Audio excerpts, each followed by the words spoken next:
approximately 14 kilometers to that particular border. So I am stationed here and I do teach mathematics and physics. So there's a question here where we are told to solve for x in this equation. So here we have 6 power x, and then we have 5 power x, so 6 power x minus 5 power x, which is 11. So solution, when you look at this particular equation here, that is 6 power x minus 5 power x equals to 11. When you look at this particular equation, the left-hand side of this equation and the right-hand side of this equation, the components of the left-hand relate with whatever is captured in the right-hand side of this equation. 6 and 5, when you look at 6 and 5, they do have a relationship with 11. That is to say, 6 plus 5 is 11, right? And therefore, we can break the right-hand side of this equation, that is 11, we can break it down into 6 and 5. Therefore, we'll have 6 power x minus 5 power x, which is equal to 6 plus 5, which still gives us 11. So there's no difference. Now, when you look at this particular equation also, that is 6 plus 5, there is a way we can multiply by a factor which still involves 5 and 6 without affecting the values. What do I mean?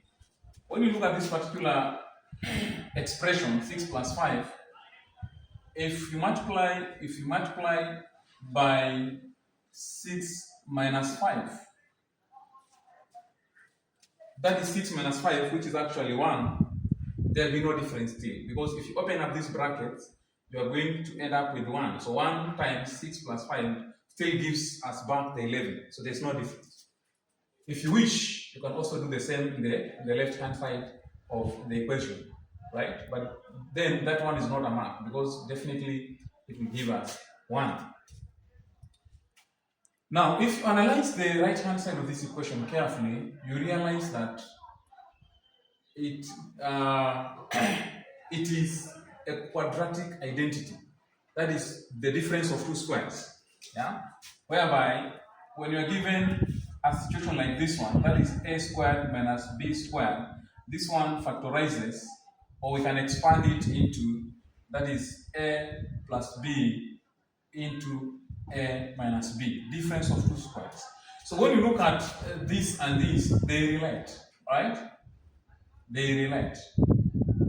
And therefore, we can say that 6 power x minus 5 power x is equal to 6 squared minus 5 squared. Right? That is difference of two squares. Quadratic identity. One of the basic quadratic identities that we usually handle. Now, when you look at the two sides of this equation now, you realize that the terms do correspond. The first term of the left-hand side of the equation is equivalent to the first term of the right-hand side of the equation, and so is the second term and the second term of the left-hand side of the equation and the second term of the right-hand side of the equation. The signs are also the same, right? And therefore, from here, you do what we call comparison. Yeah, we compare the terms.